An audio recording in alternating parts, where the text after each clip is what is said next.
നമസ്കാരം. പുതിയൊരു എപ്പിസോഡിലേക്ക് എല്ലാവർക്കും സ്വാഗതം. കഴിഞ്ഞ എൻ്റെ എപ്പിസോഡിൽ ഞാനൊരു ഇറ്റലിയിലെ ബസ് സ്റ്റാൻഡിലെ കാഴ്ചകളും അവിടുന്ന് ഞാൻ ബസ് കയറാൻ പോകുന്നതിന് മുമ്പുള്ള വീഡിയോസൊക്കെ ചെയ്തിട്ടുണ്ടായിരുന്നു. അങ്ങനെ ലാസ്റ്റ് ഞാൻ പറയുന്നുണ്ട് അടുത്ത എപ്പിസോഡിൽ നമ്മൾ ബസ് കയറാൻ പോകുന്ന കാഴ്ചകളും ബസ്സിനകത്തുള്ള കാഴ്ചകളും അങ്ങനെ എൻ്റെ യാത്രകളൊക്കെ പറയുന്നു. ഇപ്പോൾ ഞാൻ ഇവിടെ എത്തിയിട്ടുണ്ട്. എനിക്ക് കയറാനുള്ള ബസ് ഇവിടെ വന്നിട്ടുണ്ട്. ഞാനിപ്പോൾ അതിനകത്തേക്ക് കയറാൻ പോവാണ്. നമുക്ക് ഇതിൻ്റെ അകത്ത് ഇവിടുന്ന് തന്നെ ടിക്കറ്റ് എടുക്കാം കേട്ടോ. ഈ ബസ്സിൽ നമ്മൾ നാട്ടിലൊക്കെ കണ്ടക്ടർ ക്ലീനറൊക്കെ ഉണ്ടാവില്ല. ഇവിടെയൊക്കെ ഡ്രൈവർമാർ മാത്രമേ ഉണ്ടാവൂ. നമുക്ക് അവരുടെ അടുത്ത് നേരെ ക്യാഷ് കൊടുത്തിട്ട് നമുക്ക് ടിക്കറ്റ് എടുക്കാം, അല്ലെങ്കിൽ ഓൺലൈനായിട്ട് എടുക്കാം. അങ്ങനെ കുറേ വഴികളുണ്ട്. ഞാൻ ഇതിൻ്റെ അകത്തേക്ക് കയറി.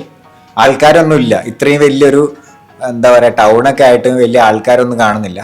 ഇതൊരു ഡബിൾ ഡെക്കർ ബസ്സാണ് കേട്ടോ. അതുകൊണ്ട് തന്നെ ഞാൻ വിചാരിച്ചു ഇനി മുകളിൽ കയറിയിട്ട് അവിടെ പോയി ഇരിക്കാമെന്ന് വിചാരിച്ചു. കാരണം നമുക്ക് മുകളിലിരുന്നാൽ ഈ സിറ്റിയുടെ കാഴ്ചകളൊക്കെ നന്നായിട്ട് കാണാമല്ലോ. അങ്ങനെ മുകളിലേക്കൊക്കെ കയറി. നല്ല നീറ്റ് ബസ്സാണ് കേട്ടോ. നല്ല നീറ്റുണ്ട്. എന്താ പറയുക, അത്രയ്ക്കും ഭംഗിയുള്ളൊരു ബസ്.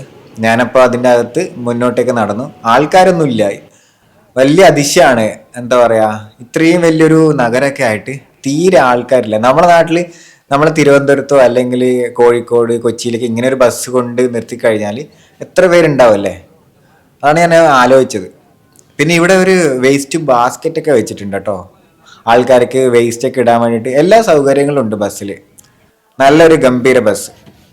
അപ്പം ഞാൻ ഫ്രണ്ട് സീറ്റിൽ തന്നെ സ്ഥാനം പിടിച്ചു. കാരണം എനിക്ക് ഇവിടെ വെച്ചിട്ട് മുന്നിലെ കാഴ്ചകൾ കാണാനും വീഡിയോ ഒക്കെ എടുക്കാനും ഇതാണ് സൗകര്യം. അങ്ങനെ ഞാൻ ഫ്രണ്ട് സീറ്റിൽ പോയി തന്നെ ഇരുന്നു. അങ്ങനെ പതുക്കെ ഞാൻ എൻ്റെ ബസ് യാത്ര തുടങ്ങിയിട്ടുണ്ട്. ഞാൻ ഈ മെസ്സിനെ കാഴ്ചകളൊക്കെ ഇങ്ങനെ കണ്ടുകൊണ്ടിരിക്കുകയാണ്. ഇവിടെ ഒരു കടകളൊക്കെ കാണുന്നുണ്ട്, പച്ചക്കറിയും പഴങ്ങളൊക്കെ വിൽക്കുന്ന ഒരു കട. അങ്ങനെ കുറേ റെസ്റ്റോറൻറ്റും ബിൽഡിങ്സ് ഒക്കെ ഒരുപാടുള്ള ഒരു അടിപൊളി നഗരമാണ് മെസ്സിന. മെസ്സിന എന്ന് പറയുന്നത് സിസിലിയിലെ ഒരു നഗരമാണ്. സിസിലി ഒരു സംസ്ഥാനമാണ് ഇറ്റലിയിലെ. നമ്മുടെ ഇന്ത്യയും ശ്രീലങ്കയും പോലെയാണ് ഇറ്റലിയിലെ മെയിൻ ലാൻഡും സിസിലിയും തമ്മിലുള്ള ഒരു കണക്ഷൻ. അതായത് ഇതൊരു ദ്വീപാണ് സിസിലി.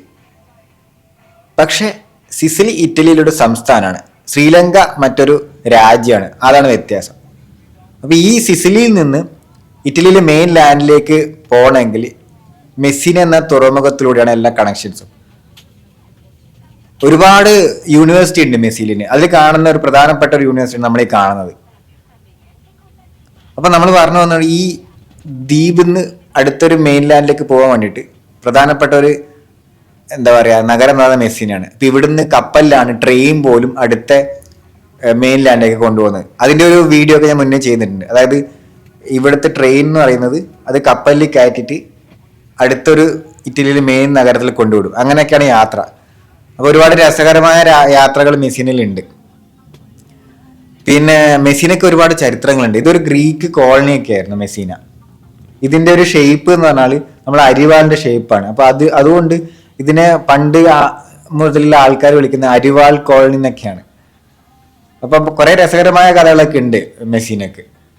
പിന്നെ 1908 ഇവിടെ ഒരു വലിയൊരു ഭൂകമ്പമൊക്കെ വന്നിട്ടുണ്ടായിരുന്നു. എന്താ പറയുക, ക്രിസ്മസ് കഴിഞ്ഞിട്ട് 3 ദിവസമൊക്കെ കഴിഞ്ഞിട്ട്. അത് യൂറോപ്പിലെ ഏറ്റവും വലിയൊരു ദുരന്തമായിരുന്നു. ആ സമയത്ത് 100,000 ആൾക്കാരൊക്കെ മരിച്ചിട്ടുണ്ടായിരുന്നു.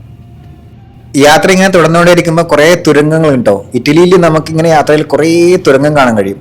2 കിലോമീറ്ററും 1 കിലോമീറ്ററൊക്കെ നേർന്ന് കിടക്കുന്ന തുരങ്കങ്ങളൊക്കെ ഉണ്ട്. ഭയങ്കര രസമാണ്. ബോറടിയൊന്നുമില്ല അതിൻ്റെ അകത്ത് ഉണ്ടാകുമ്പോൾ. ലൈറ്റൊക്കെ വെച്ചിട്ട് നല്ല രസമുള്ള യാത്രകളാണ്. പിന്നെ ബസ് നല്ല സ്പീഡിലാണ് പോകുന്നത്. അപ്പം നല്ല കുലുക്കൊക്കെ ഉണ്ട്. ഞാൻ ഫ്രണ്ടിൽ തന്നെ ഇരിക്കുന്നതുകൊണ്ട് നല്ല കുലുക്കൊക്കെയാണ്. എന്തായാലും ഇനിയും ഇറ്റലിയിലെ രസകരമായ കുറേ വീഡിയോസ് വരുന്നുണ്ട്. കാത്തിരിക്കുക. ബൈ.